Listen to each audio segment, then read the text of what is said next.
মাটির নিচে গড়েছে টাকার ব্যাংক, দেশের উন্নয়নের নামে কোটি কোটি টাকা আত্মসাৎ করে বিদেশে ব্যবসা করেছেন পলক ও তার স্ত্রী। শামীম ওসমানকে নারায়ণগঞ্জের গডফাদার বলা হয়। তার নামে রিমান্ডে চাঞ্চল্যকর তথ্য দিলেন সাবেক আইনমন্ত্রী আনিসুর হক। এবং রাজধানীতে বিশৃঙ্খলা আওয়ামী লীগের সঙ্গে জড়িত থাকা আনসার বাহিনীদের কঠোর শাস্তির মুখে পড়তে হবে জানিয়েছেন ভিপি নূর। এতক্ষণ দেখছিলেন সংবাদ শিরোনাম। বিস্তারিত দেখার জন্য আর কিছুক্ষণের মধ্যে আমরা টিভি স্ক্রিনের পর্দায় চলে যাব ইনশাআল্লাহ। দর্শক, আপনারা হয়তো জানেন যে নারায়ণগঞ্জের গডফাদার বলা হয় শামীম ওসমানকে, যে কিনা নারায়ণগঞ্জের কোটা আন্দোলনের মধ্যে তার ছেলে, তার ছোট ভাই ও তার শালা সহ প্রায় 100 জন থেকে 200 জন নিয়ে শিক্ষার্থীদের উপর হামলা চালায়। তবে এর মধ্যে উল্লেখযোগ্য হলো তাদের পরিবারের সবাইকে দেখা যায় অস্ত্র হাতে। তো দর্শক, বেশি সময় দিব না, সম্পূর্ণ ভিডিও বিস্তারিত দেখার জন্য আমরা এখন স্ক্রিনের পর্দায় চলে যাচ্ছি।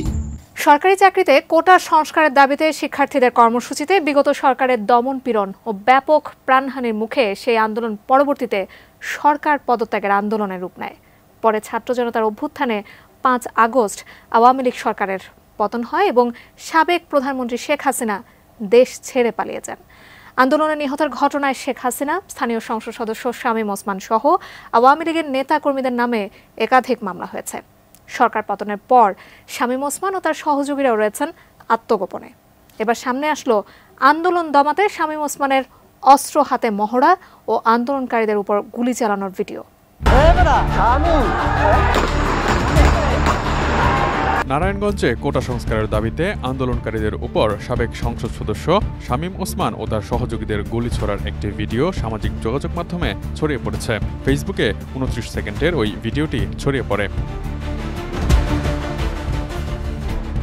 ভিডিওটিতে দেখা যায় শামীম ওসমান ও তার কয়েক শতাধিক অনুসারী আগ্নেয়াস্ত্র ও ধারালো অস্ত্র নিয়ে শহরের চাষারা এলাকা থেকে বঙ্গবন্ধু সড়কের শহরের 2 নম্বর রেলগেট এলাকার দিকে ধাওয়া দিচ্ছেন। সেখানে শামীম ওসমানের শ্যালক তানবির আহমেদ টিটু গুলি ছোড়েন। শামীম ওসমানের আরেক আত্মীয় ফয়েজ উদ্দিন লাবলু, তার ছেলে মিনহাজুল ইসলাম ও শীতল পরিবহনের বাসের পরিচালক অনুপ কুমার সাহা, 12 নম্বর ওয়ার্ড আওয়ামী লীগের সভাপতি নিয়াজুল ইসলাম, যিনি 2018 সালে মেয়র সেলিনা হায়াত আইভির ওপর অস্ত্র উঁচিয়ে ধরে আলোচিত হয়েছিলেন, তাদেরকে দেখা যায়। এছাড়া সেখানে আগ্নেয়াস্ত্র হাতে ছিলেন টেলিভিশন চ্যানেল ডিবিসি নিউজ ও যুগান্তর পত্রিকার নারায়ণগঞ্জ জেলা প্রতিনিধি রাজু আহমেদ। তারা আন্দোলনকারীদের ধাওয়া দিয়ে শহরের মণ্ডলপাড়া পর্যন্ত হটিয়ে দেন। ওই ভিডিও ছড়িয়ে পড়ার পর পেশাবহির্ভূত কর্মকাণ্ডে লিপ্ত থাকার অভিযোগে গতকাল দৈনিক যুগান্তর ও ডিবিসি নিউজ কর্তৃপক্ষ রাজু আহমেদকে বরখাস্ত করেছে। খোঁজ নিয়ে জানা যায়, গত 19 জুলাই বিকেলে শহরের চাষারা বঙ্গবন্ধু সড়কে আওয়ামী লীগ দলীয় সংসদ সদস্য শামীম ওসমানের নেতৃত্বে আওয়ামী লীগ, ছাত্রলীগ ও যুবলীগের নেতাকর্মীরা মিছিল বের করেন। একটি উঁচু ভবনের উপর থেকে মুঠোফোনে 29 সেকেন্ডের সেই ভিডিওটি ধারণ করা হয়।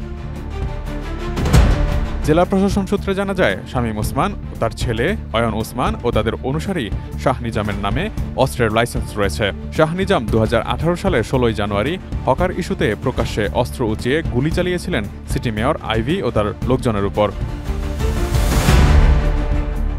এছাড়া খোঁজ নিয়ে জানা গেছে, ওই দিনের অস্ত্র নিয়ে মহড়ায় শামীম ওসমানের ভাতিজা আজমেরি ওসমান, মহানগর আওয়ামী লীগের যুগ্ম সম্পাদক শাহ নিজাম, মহানগর ছাত্রলীগের সাবেক সভাপতি হাবিবুর রহমান, নারায়ণগঞ্জ সিটি কর্পোরেশনের প্যানেল মেয়র আব্দুল করিম বাবু ও তার ছেলে MRK রিয়েন, ছাত্রলীগ নেতা কাউসার আহমেদও উপস্থিত ছিলেন।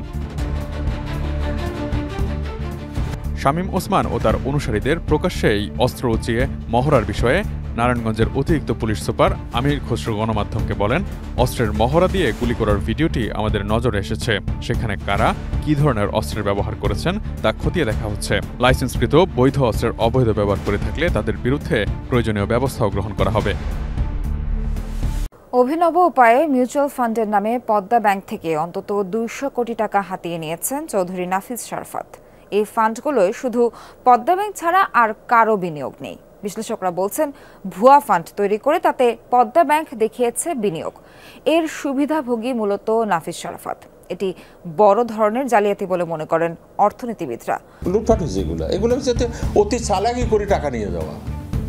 পদ্মা ব্যাংকের সামনে যেহেতু তাদের কাছে সরকারি টাকা আছে সেভাবে নিচ্ছে, সরকারি টাকা নেওয়াটাই সহজ, প্রায় কানে যেটা দেখা যায়। একটা ফিকটিসাস একটা কোম্পানি দাঁড়া করিয়ে, ফেক কোম্পানি দাঁড়া করাইয়া কিছু লোকের টাকা, ওগুলোর পিছনে কারা আছে, কারা মালিক, সেটা দেখতে হবে। ফার্মার্স ব্যাংকে লালবাতি জ্বালিয়ে বিদায় নেন আওয়ামী লীগ নেতা ও সাবেক মন্ত্রী মহিউদ্দিন খান আলমগীর। এরপর মিউজিক্যাল চেয়ারে আসেন চৌধুরী নাফিস শরাফত। নাম বদলে হয় পদ্মা। মূলধন ঘাটতি পূরণে 715 কোটি টাকা দেয় সোনালী জনতা সহ রাষ্ট্রায়ত্ত 4 ব্যাংক ও আর্থিক প্রতিষ্ঠান থেকে। নাম বদলালেও বদলায়নি ব্যাংকটির চরিত্র।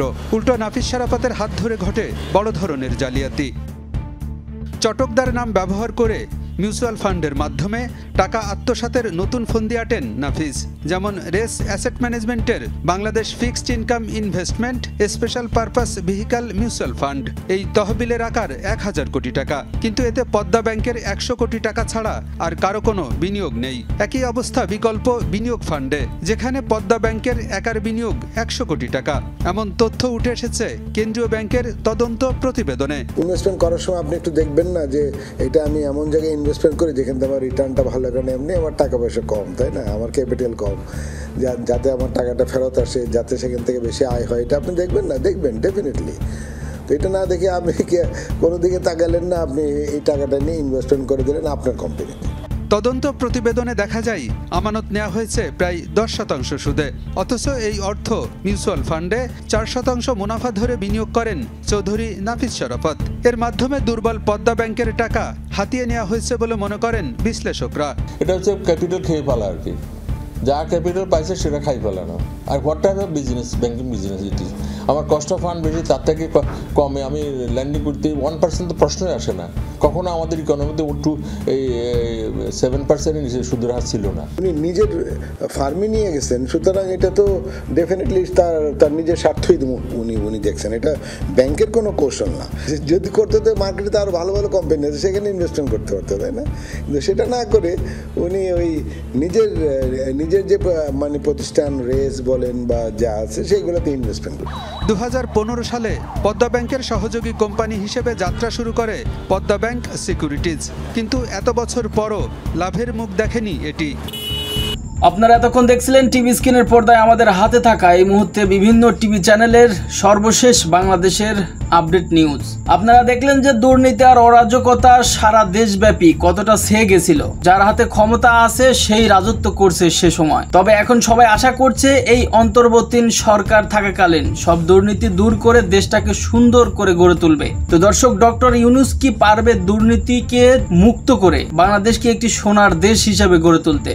পরিশেষে আপনার গুরুত্বপূর্ণ মতামত কমেন্ট করে অবশ্যই আমাদেরকে জানিয়ে দিবেন। এর সাথে ছোট্ট করে বলে রাখি, বাংলাদেশের প্রতিদিনের আলোচিত নতুন নতুন সব আপডেট নিউজ একসাথে সবার আগে পেতে অবশ্যই আমাদের চ্যানেলটি সাবস্ক্রাইব করে আমাদের সাথে থাকবেন। এতক্ষণ আমাদের সাথে থাকার জন্য ধন্যবাদ। দেখা হবে আবারও আপনাদের সাথে পরবর্তীতে কোনো ভিডিওতে, ইনশাআল্লাহ।